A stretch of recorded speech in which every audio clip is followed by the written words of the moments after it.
We know what Chris Bosh is going to do if LeBron goes to Cleveland. Yes, our Ramona Shelburne and Chris Broussard are reporting tonight that Chris Bosh has decided he will sign with the Houston Rockets if LeBron James leaves. We presume that would only be for the Cleveland Cavaliers. What's going on here is a cascading series of events. Essentially, the league is tired of waiting. At midnight tonight, league business for the new year opens, and shortly after that happens, Chandler Parsons is going to sign a 3-year, $46 million offer sheet with the Dallas Mavericks. Now you're saying, what does that have anything to do with LeBron James? Well, Bosh has gotten nervous. In fact, really the first sign that there was real trouble with the Big Three was that Bosh went out and negotiated a backup deal with the Rockets. That deal is sitting there on the table. But as soon as Parsons signs this offer sheet, the Rockets have 3 days to match. We all expect them to match that offer. Once they match that offer, they lose the ability to get Chris Bosh. They don't have the salary cap space. So the clock is starting. Bosh does not have time to mess around here. He cannot wait another 24 or 48 hours for LeBron James to make up what he's doing.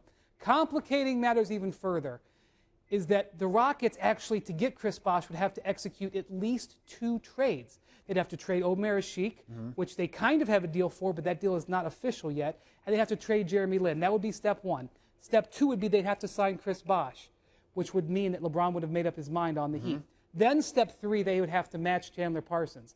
They have to do it in that order. I know that that sounds weird. You're just going to have to trust me on it. They can't have Parsons and Bosh if they match Parsons before they sign Bosh. So, but they can still have Bosh and Parsons if Parsons offered after the trades are made. Is that what you're saying? Well, Parsons has the offer, and his offer can become official. He can sign it after midnight. Okay, so the Rockets definitely want to keep him, and they intend to match that offer. But if they match that offer, they will use up their salary cap space that they want to use for Chris Bosh. To even get that salary cap space, they have to make 2 trades. So in the Rockets' perfect world, trade Omer Asik, trade Jeremy Lin, sign Chris Bosh, match on Chandler Parsons.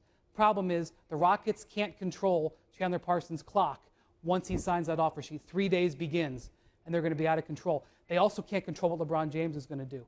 If LeBron waits and pulls this out another 2 days, the Rockets will be without a loss. So really what all this really means, when you boil it all down, is that LeBron is under a little bit of pressure to move forward here out of genuine respect to his teammate and 2-time championship teammate Chris Bosh, because he knows the situation. He knows that if he drags this out, that he potentially is going to cost Chris Bosh his option.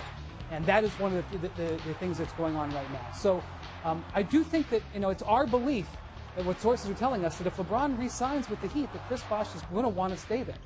But if LeBron doesn't, Bosh all of a sudden becomes into play. And the Rockets are playing with a dangerous game here. They are either going to come out of this smelling beautifully, having gotten Chris Bosh and retained Chandler Parsons, creating essentially a 4-player quartet of guys on max contracts. James Harden, Chandler Parsons is a near max contract, Chris Bosh, Dwight Howard. Or they could end up coming out of this with 3, or if things go really south and they mismanage it and they can't execute these trades, they come out of it with only 2.